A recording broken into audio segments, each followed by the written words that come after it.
Ֆինանսական խնդիրներ չունենք, աշխատուժի պակաս չկա, նախագահի ուշադրության էլ կենտրոնում է Գյումրու շինարարությունը, այնպես որ Glendale Hills-ը շինաշխատանք դադարեցնել չի կարող, անլուրջ խոսակցություններ են։ Սա քաղաքաշինության նախարար Վարդան Վարդանյանի դիրքորոշումն էր կապված վերջին 2-3 օրերին ոլորտին առնչվող Գյումրիում ծայր առած խոսակցությունների հետ։ Ես ինքս եմ լսել, այս 2 օրվա ընթացքում նախարարությունն են զանգել, ուզում եմ հավաստիացնել, որ նման բան չկա եւ չի էլ կարող լինել։ Ուրեմն շին հրապարակներում աշխատանքները ընթանում են ըստ ժամանակացույցի, այսօրվա դրությամբ մոտ 1000-ից ավել աշխատող կա շին հրապարակներում, բացարձակ ոչ մի հարց չունենք, ցանկացած հարց էլ եթե լինի դիմելով հանրապետության նախագահին, մենք միշտ օպերատիվ եւ արագ լուծում ստանում խնդիրները, այսպեսի հարց չկա, որ զեկուցի բան, ֆինանսական ոչ մի խնդիր չունենք,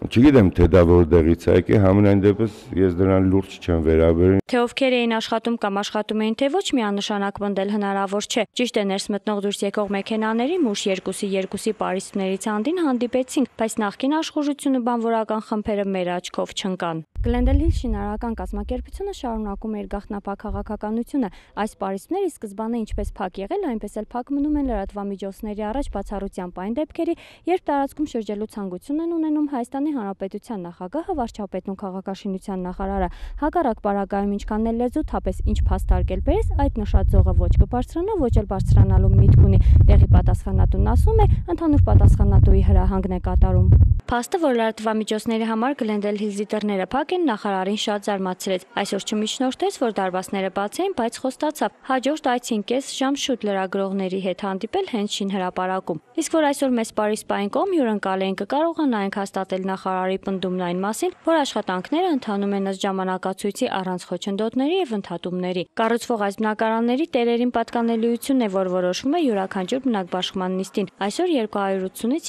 300 շահառուի գործ է քննվել։ Հերթացուցակներում ընդգրկվածներ էլ կան, ովքեր ընդհանրապես չեն ներկայացել։ Այս տարվա իրազեկված մոտ 3000 գործից մինչև այժմ հանձնաժողովին մոտ 600-ից ավել ուրեմն շահառուներ իրենց փաստաթղթերը հանձնաժողովին չեն ներկայացրել։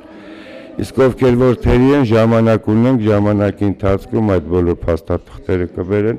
եւ մենք հանձնաժողովի նիստում կքննարկենք։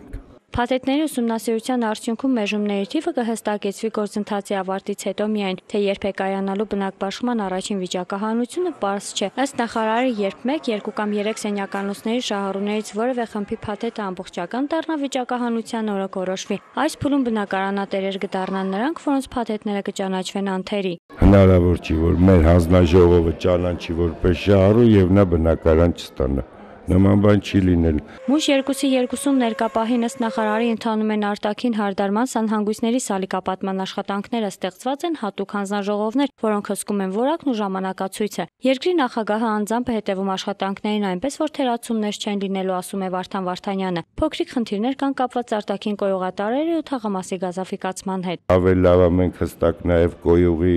ուրեմն ջրագիծ ունենանք, հաստե բնակություն հաստատենք, հետո նոր այդ հարցերով զբաղվենք։ Մինչ նոյեմբերի 1-ը կավարտվի աշխատանքի փաստաթղթային մասը, մինչ տարեվերջ էլ շինարարականը, ովքեր դուրս կմնան բնակարանաշինության այս փուլից 2012-ին կընդգրկվեն մեկ այլ ծրագրում։ Արմեն Հյումինասյան, Արակ Յուրեղյան, Ազդարար։